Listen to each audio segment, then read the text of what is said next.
بسم اللہ الرحمن الرحیم نحمدہ ونصلی علی رسولہ الکریم اما بعد علیکم بسنتی آقا دو جہاں حضرت محمد مصطفیٰ صلی اللہ علیہ وسلم کی مبارک سنتوں کو بیان کیا جا رہا ہے۔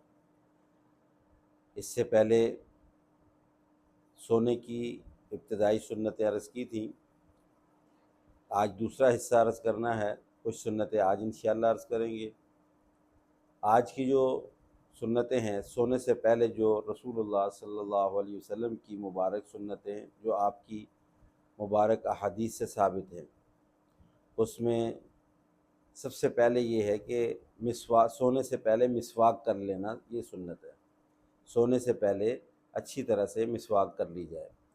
اس کے بعد جب سونے کے لیے بستر پر بیٹھیں تو یہ سنت ہے کہ آپ صلی اللہ علیہ وسلم نے فرمایا کہ بسم اللہ الرحمن الرحیم پڑھ کر کے پھر سورہ اخلاص پڑھی جائے، قل هو اللہ احد اللہ الصمد، پوری صورت۔ پھر اس کے بعد بسم اللہ الرحمن الرحیم پڑھ کر سورہ فلق، قل اعوذ برب الفلق من شر ما خلق، یہ پوری صورت پڑھی جائے۔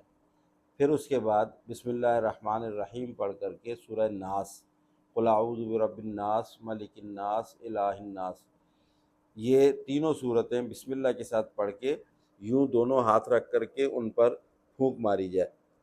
ایسے پھونک مار کے پھر پورے چہرے پر، پورے سر پہ اور پورے یہاں بازوؤں پر اور پورا یہ سامنے سینے پہ، پیٹ پہ اور پوری ٹانگوں پہ، پاؤں تک، اور پھر پیچھے بھی جہاں تک کمر سے لے کر کے نیچے جہاں تک ہاتھ جا سکتا ہے، ایسے پورے دم کر لینا چاہیے اپنے جسم پر، اور یہ سنت ہے۔ آپ صلی اللہ علیہ وسلم سے یہ ثابت ہے اور اس کی بڑی فضیلت ہے۔ اللہ تعالیٰ شیاطین سے حفاظت فرماتے ہیں اور بہت ساری آفات سے اللہ تعالیٰ حفاظت فرماتے ہیں۔ یہ تین قول بسم اللہ کے پاس، بسم اللہ کے ساتھ پڑھ کر کے دونوں ہاتھوں پر دم کر کے اور پورے بدن پر ہاتھ کو پھیر دینا چاہیے۔ اس کے بعد یہ بھی سنت ہے، آقا دو جہاں صلی اللہ علیہ وسلم کی حدیث سے ثابت ہے، آپ نے فرمایا کہ بچے گھر میں اگر بہن بھائی 10 سال کی عمر کو پہنچ جائیں تو ان کے بستر الگ کر دینے چاہیے، ان کے الگ الگ بستر کرنے چاہیے۔ اس کے بعد یہ بھی سنت ہے کہ آپ صلی اللہ علیہ وسلم نے فرمایا کہ قبلہ رخ ہو کر کے اور دائیں کروٹ ہو کر کے سونا چاہیے، یہ سنت ہے۔ دائیں کروٹ ہو کر کے اور قبلہ رخ ہو کر کے سونا چاہیے، یہ سنت ہے۔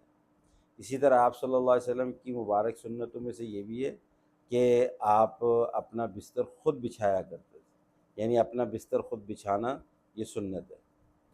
اور یہ بھی سنت ہے کہ زمین پر بھی سونا سنت ہے، اور بیڈ پر یعنی لکڑی کا اگر تخت وغیرہ ہو اس پر سونا بھی سنت ہے، اس سے چرپائی وغیرہ پہ بھی سونا سنت ہے۔ نیچے زمین پر اگر سو رہے ہیں تو چمڑا بچھا لیں یا کپڑا بچھا لیں یا کوئی بھی بچھونا، چٹائی وغیرہ بچھا لیں، سب سنت سے ثابت ہے۔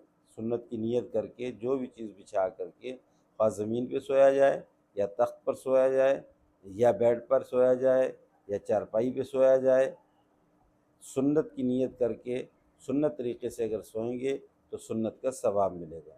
اللہ تبارک و تعالی ہمیں عمل کرنے کی توفیق عطا فرمائے۔